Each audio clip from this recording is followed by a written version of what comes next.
ॐ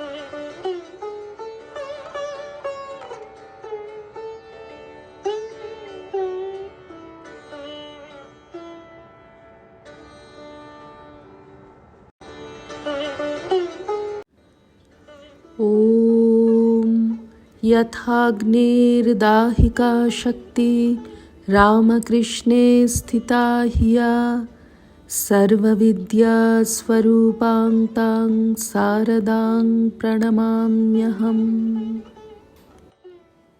শ্রী শ্রী মায়ের কথা, স্বামী অরূপানন্দ। কিছুক্ষণ পরে আমি বলিলাম, শুদ্ধ মন আর অনুরাগ কিসে হয়? মা, হবে হবে, যখন ঠাকুরের শরণাগত হয়েছ সব হবে। ঠাকুরের কাছে প্রার্থনা করবে। আমি, না, সে তুমি তাকে বলবে? মা, আমি তো বলছি, ঠাকুর আমার এর মনটি ভালো করে দাও, শুদ্ধ করে দাও। আমি, হ্যাঁ তুমি বলবে, তাহলেই আমার হবে। ইহার কয়েক মাস পরে ঘাটালে বন্যাক্লিষ্টদের সেবা কার্য হইতে 3 দিনের ছুটি লইয়া জগদ্ধাত্রী পূজার সময় জয়রামবাটি যাই। মা তাহার কিছু পূর্বে দেশে আসিয়াছেন। আমার সঙ্গে অতুল, সে এইবার শ্রী শ্রী মাকে প্রথম দর্শন করে। আমরা কামারপুকুর হইয়া এবং রঘুবীরের প্রসাদ পাইয়া গিয়াছিলাম। যাইতেই আশু মহারাজ বলিলেন, এসেছ, বেশ করেছ। মা কেবল বলছেন, ভক্তেরা কেউ এলো না, চলো প্রসাদ পেতে বসো। আমরা গিয়া মাকে প্রণাম করিলাম। মা জিজ্ঞাসা করিলেন, কোথা থেকে এলে? বলিলাম, ঘাটাল থেকে। মা বলিলেন, বসো, প্রসাদ পাও। সকলে তখন প্রসাদ পাইতে বসিতেছেন। খাইবার সময় মা আমাদিগকে খুব করিয়া মাছ দেওয়াইলেন। পরদিন সকাল 8টা-9টার সময় মায়ের উঠানে তরকারি কোটা হইতেছিল। কুসুম প্রভৃতি ভক্ত মেয়েরা তরকারি কুটিতেছিলেন। ভানুপিসি নিকটেই দাঁড়াইয়াছিলেন। আমি বাড়ির মধ্যে গিয়া শুনিলাম, ভানুপিসি বলিতেছেন, কুসুম দিদি, তোমরা তো ভর্তি হয়ে আছো, তাই মুখে কথাটি নেই। কুসুম বলিলেন, কুসুম অত শত জানে না।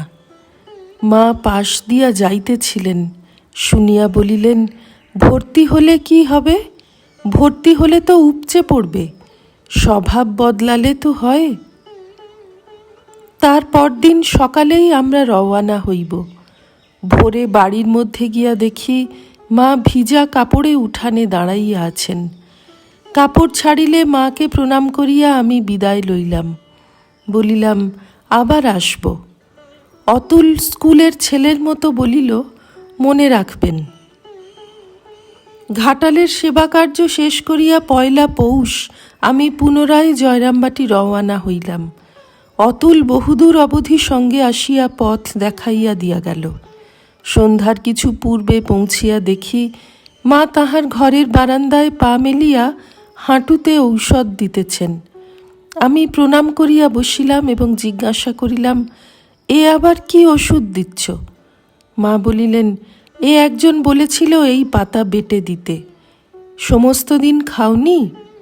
চেহারা দেখিয়া বুঝিয়াছিলেন। আমি না বলায় বলিলেন, পথে মিষ্টি টিষ্টি কিছু খেলে না কেন? রামজীবনপুরে দোকান আছে। উপেন মহারাজ ঘাটাল হইতে মঠে যাইবার খরচ বাবদ 1 টাকা দিয়াছিলেন। সেই টাকাটি মঠে ফিরিবার সময় প্রয়োজন হইবে ভাবিয়া ব্যয় করি নাই। কিন্তু মাকে আর এই কথা বলিলাম না। মা বলিলেন, বসো, আমি ভাত দিই, গরম ভাত হয়েছে। আবার বলিতেছেন, যার জগৎ সে দেখবে, তোমাদের ওসবে দরকার নেই। আমার খাওয়া হয় নাই দেখিয়া দুঃখ হইয়াছিল। মা তাড়াতাড়ি ভাত, ডাল, তরকারি এবং আরও কি কি নিজেই আনিয়া দিলেন। খাওয়ার পর পান দিলেন। সন্ধ্যা হইয়া আসিল, মায়ের সঙ্গে কথাবার্তা হইতেছে। শ্রী রামকৃষ্ণার্পণমস্তু।